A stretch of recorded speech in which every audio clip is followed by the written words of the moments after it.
Actually, there's a game that I completely forgot existed, but then I just wrote the description into Google and I found it straight away. If you type in PS2 platformer Electric Lizard,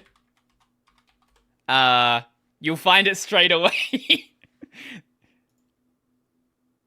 The game called Scalar. Um, it's in those days of mascot platformers. So this is the dumbest plot like known to man.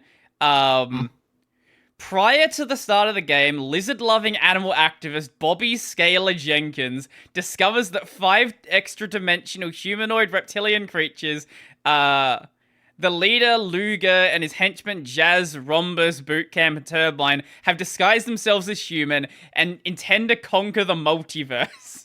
Luger and his subordinates discover that Scalar knows their plot and kidnap him. The game opens with Bootcamp interrogating Scalar by electrocuting him during the torture. Bootcamp, frustrated by Scalar's taunts, accidentally opens an extra-dimensional portal, transforming Scalar into a blue-skinned reptilian humanoid and releasing him from his restraints.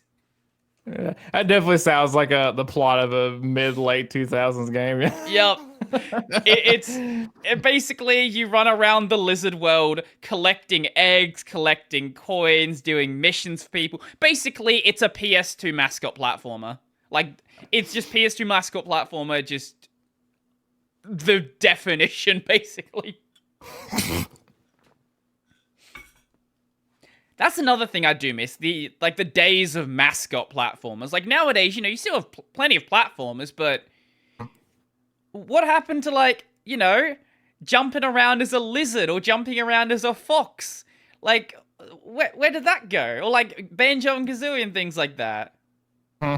Like, did you ever play the game that got kickstarted by a lot of the devs that worked on Banjo-Kazooie called Ukulele? I didn't know. Played it a little bit. I heard mixed things about it.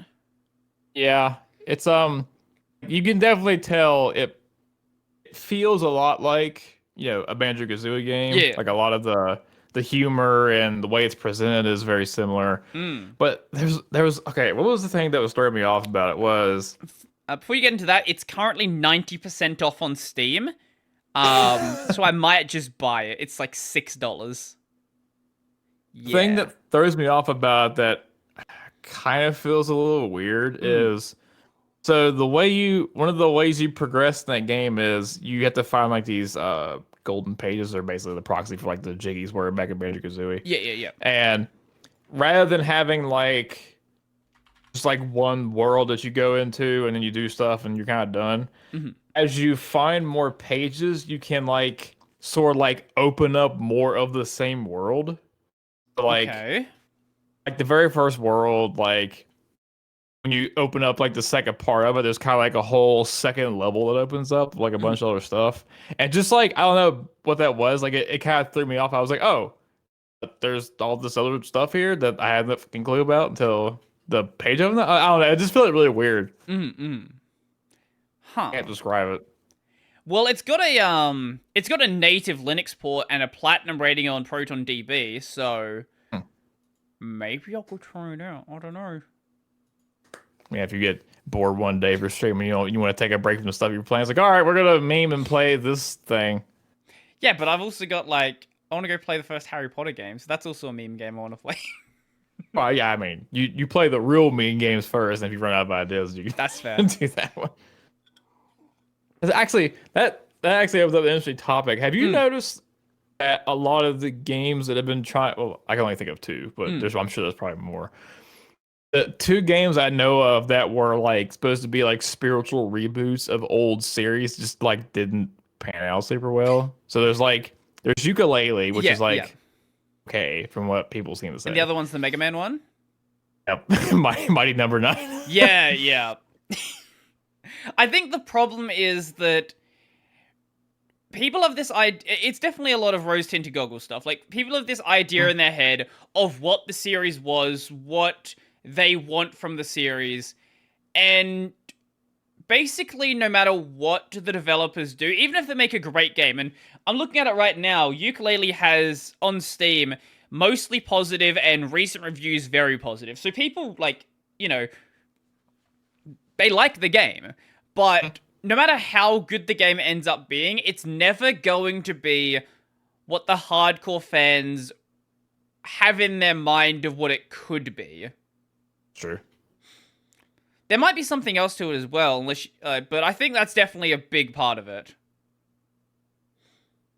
And when a lot of these games also, they come through Kickstarter and things like that, so people know about them years and years in advance, and they get hyped and hyped and hyped, and pretty much the only game I know of that's gone through that much hype and actually come out on the other side looking better is Elden Ring.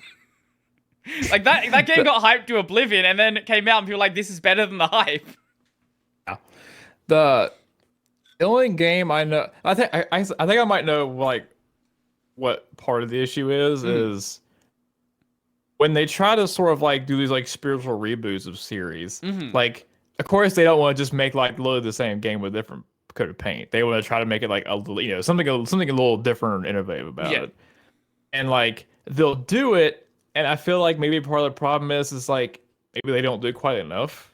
It's like it's still like, oh, this is basically still just Mega Man with like an extra mechanic or two.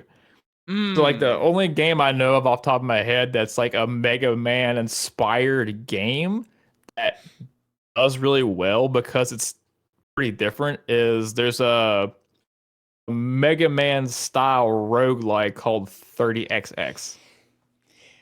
Yeah, I'm very aware of this game. Ranson talks about it a lot. He's like, hey, I'm playing this game all the time. Like, okay, maybe I'll try it out at some point. I haven't played 30XX much, but I played the first one, 20XX, quite a bit. I hear this is very good. Maybe I'll play it at some point. But fucking soundtrack is banging, if nothing else. Okay, I'll definitely have a listen to that then. I think the other thing is a lot of people don't. They like the idea of a spiritual successor, but what they really want is just more of the game. Like, you can see this especially with things that weren't spiritual successors. They were just the same game, like the remake of Spyro and Crash. Like, it's literally just the same game, and they are really popular and people love them. And the Crash one led to a sequel being made.